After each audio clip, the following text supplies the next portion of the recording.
Good evening, everyone. Thank you for coming. My name is Trevor Childs. I'm on the Young Environmental Professionals Committee.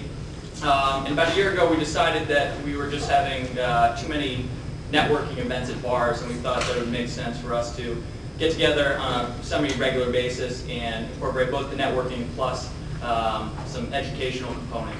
So we kicked off the Enviro 101 series last year, and we began with a discussion on green buildings and LEED accreditation. And the premise of 101 is really to get the young environmental professionals in a room and have those that have some knowledge about a specific environmental component of the industry share their knowledge, and allow those that might not be familiar with it to gain some insight, ask questions, and then allow for networking to happen before and after. So we had a successful kickoff with the LEED program, and now we are focused on renewable energy tonight.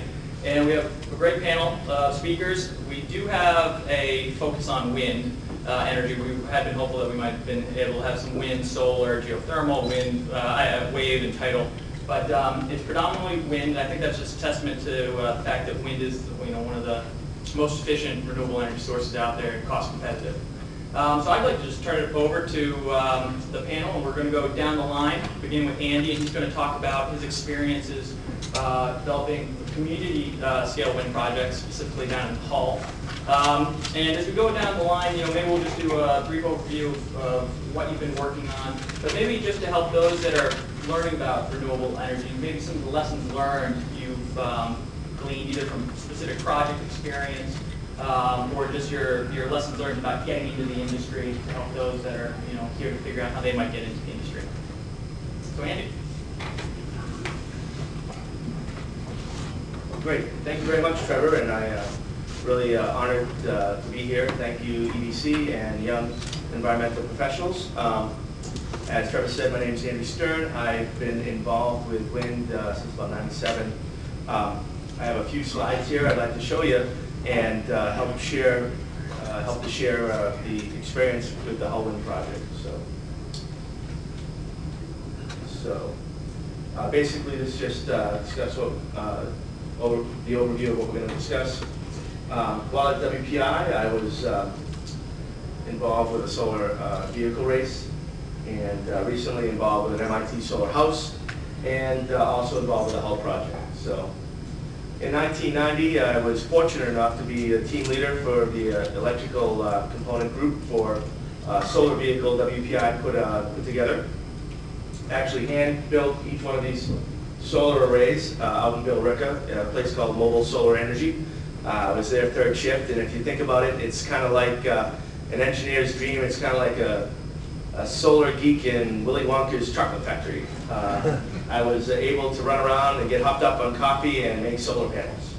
So that was pretty cool. I was the only student to actually design the vehicle, build it, and race it, which was kind of hairy because, well, if you look at this thing, it's about 1.5 feet off the ground. They didn't build any special solar vehicle roads. If you look at the race route, it's not just around the corner or up the street. We actually went about 1,650 miles, and I'll tell you, the times I was driving that vehicle, I felt every foot of that road. We came in first one day from a dead last position. There were 32 schools, and every day you would start as the previous day's finish results. And we had a problem for a day with our front suspension and steering. Turns out those guys really didn't talk to one another. So there's a lesson learned there is try to communicate and set expectations and such. So we had to exchange some titanium front suspension pieces for cold rolled steel. And for those folks out there that know the difference or in performance or weight, we went from like, it was a terrible loss. It was just a lot of fun. We had a great group. One of our advisors was around, I think before Jesus, but he was actually involved with some of the first solar photovoltaic applications back with Sylvania years and years ago. Great guy, he's still around today. Back in 2007, I was one of the lead advisors for MIT's solar house. 9 kilowatts of solar, some passive passive solar, thermal, and some other, there's a battery technology involved as well. And just recently, in 2009, they just had the event, and Tufts was the school in the region that actually competed. And I think they did rather well. And I'm also very fortunate to be involved with Harvard's Extension School. I'm a teaching fellow there. I work with some great professors, some folks that have been tenured since the early 70s. Real big thinkers, and they enjoy being involved with me because some of the activity and involvement I have is really on the ground and doing actual projects. So from wind, solar, to biofuels. And if folks want to learn a little bit more about my biofuel activity, I've got a big project in Haiti growing crops for biodiesel. We can take that offline. But we're here tonight to talk a little bit about the Hull Wind Project, a project that was started by citizens and really benefits the town and the community directly through lower or stabilized rates. Hull is a seaside community, about 8,500 folks, and they have, just like the region, have been using wind in various applications for centuries. Back in the 1800s, the very site where Hull 1 was used as a salt works. They would use old Dutch-style wind turbines or windmills to pump seawater into vats. In the winter, the seawater would be frozen and the salt extracted, and that was mainly used for packing fish before refrigeration. Very big maritime and fishing industry around New England.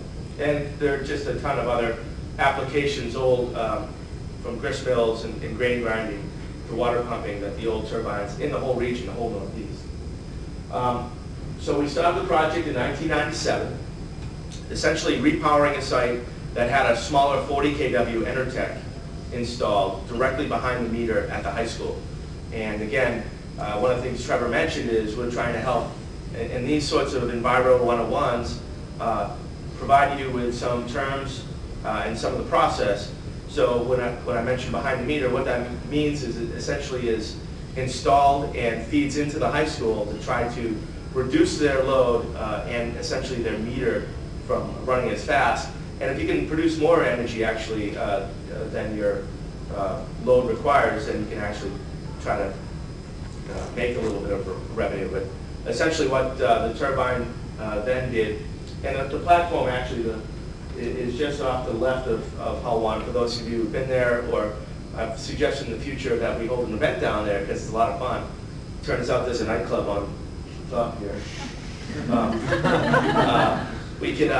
You can see the old foundation, and over the 12 years from 84 to 96 that machine, 40 kW, was installed, it saved the school about $70,000 in energy costs. Fast forward so that was dismantled and decommissioned in 96. So this is essentially a repowering project. There was a machine there, it was decommissioned, now we're repowering. And when we started working with manufacturers and suppliers, they suggested, and we were in the 250 to 500 kilowatt range, they suggested we look a little bit bigger because although 250 to 500 kilowatts is still a very sizable machine, that the industry as a whole was shifting to larger machines, as we even see today, fast forward 12 years later, and the median machine is probably 1.5 megawatts, or at least 1 megawatt. So with the help of the good citizens in Hull, we started a small advocacy group, not a non or a not-for-profit, just a self-funded grassroots advocacy group. We ran it out of a health food store called The Good Earth. Malcolm Brown was the proprietor of the store, and would bug everyone day in and day out as they going in and out, buying their granola and soy milk to support the turbine project. And one of the lessons learned early was to inform and to educate the public when it's appropriate, but provide them with all of the information they would need to make an informed decision. As you can see, these are telephone poles. It's a 50-meter tower. They're not a small machine. You just can't kind of, nope, there's nothing back here to see. You have to inform folks that it's large, it's going to spin, and it's going to generate a pretty impressive amount of electricity for one machine. This particular machine does about 3% of Hull's annual load, or about 1,600 megawatts. when we worked the numbers out, we were conservative and mentioned or stated that it would generate 1,500 megawatt hours per year, and we were about 10% higher than that. So that's not a bad thing. Where is Hull? Tim here knows where Hull is. Tim's family's from Hull. It's a little seaside community just in the outer harbor, and it's pretty landlocked. There's a lot of houses, and bookended on each side are the turbines. Here's Hull 1 with Boston in the background. It's quite idyllic. It's a nice little area. You can see the high school and some residents. We've got some great video from some of the folks that live closest from this house right here, and they absolutely love it. So it doesn't disrupt their living patterns or sleeping. The machines are 660 kilowatt. At the time, one of the larger machines in the country. And at the time, it cost $780,000. That's about $1,100 a kilowatt. Today's prices at least doubled. That's installed. You're looking at anywhere from $2,400 to $2,600 a kilowatt, or 2.4 to 2.6 million a megawatt. Town paid cash. Figured the return on investment was about 4 years. And there are federal and state incentives that help drive that ROI down. The REPIs are a parallel program, to the production tax credits, because Hull is a municipality. They don't have a taxable appetite, so they have to use a similar program, federal program. And then the RECs are at the state level, the renewable energy credits. Those are right now for Hull 1 bought by Mass Energy Consumers Alliance. They buy the green credits and then market them to their customers and clients, and it's a way for folks to buy into the green scene. So as I mentioned, we generate roughly 1,500 megawatt hours a year, or 11,000 megawatt hours a day, and that's about 250 homes worth of electricity, or 3% of what the Hull residents. And there are offsets, just so folks realize. For every megawatt hour that you generate with clean energy, offsets a megawatt hour from coal, gas, or nukes, which nuclear doesn't have a direct pollution, but mining and such, mining and processing mining. But these are, I believe, the figures that the industry uses. So putting up turbines and putting up solar will help offset pollutants. And shortly after we installed Hull 1 in 2002, we started working with the community on a second machine, siting and permitting for a second machine. Working with the community, they were very, it could have easily been, a machine could have easily been put on the other side of the football field by Hull 1, easily been installed right here. But listening and working with the folks down that end of town, they were very happy with the machine they had and suggested it might be nice to put a machine somewhere else. So we did, and Hull 2 was born. Hull 2 is Vestas as well. It's a 1.8 megawatt V80. That V80 is the rotor diameter in meters. It's on a 60-meter tower on top of a 20-meter high closed cap landfill. Again, this machine went in 2006. It's probably one of the largest machines in the States, and it was probably one of the first installations within the States on a capped closed landfill. Through rate stabilization, rate surveys, we've asked the ratepayers what they thought of wind in Hull, and from the surveys that we've gotten back, now not everyone replies to a survey. Usually if you're on one side or the other of a survey, you reply. If you really don't care too much, you probably just ends up in your recycling bin, hopefully. But 95% of the folks approve of wind. The machine generates roughly 3 times the size of Hull 1, which is right here. And it generates roughly about 3 times the amount of energy per year. This is Malcolm Brown, and Malcolm and I are right next to the nacelle before the lift. It's interesting, the machine itself, if we go back to Hull 1, we'll see, I think, here it is. That was a spread form foundation, basically a big flat octagonal pancake. Hull 2 actually sits on 70 pilings that go down 20 meters. The foundation alone on Hull 2 was $750K, almost more than the entire all-in cost for Hull 1. But we determined, or Hull determined, that it was economical to still go ahead and put such an expensive foundation. Again, they have to go 20 meters through Barbie dolls and via VW bugs to get to bedrock. And an interesting, so that went in for about $3 million. And an interesting partnership between Hull and Harvard, where Harvard signed a deal for 10 years of these renewable energy credits, and for quite a substantial amount of cash, which helped bring down the costs, and again, helped achieve about a 4.5 year ROI. So the two machines are quite large. They call into work every day. They come into work every day. They have a 98.6% availability. So when the winds blow in the fall, in the middle of winter, with those cold, dense air is flowing through, they're right there generating clean energy. And Hull has been so happy with the performance that they are looking, and some folks from ESS who are here are working on the permitting for 4 offshore turbines. These machines would be in the 3 megawatt size class. Just offshore, about a mile, to about 15 megawatts total of generating capacity. And at that point, at full capacity during the year, Hull could offset 100% of their energy with wind. Here's where the proposed site is, and I've got some photo simulations of what they would look like. Can you see that all right?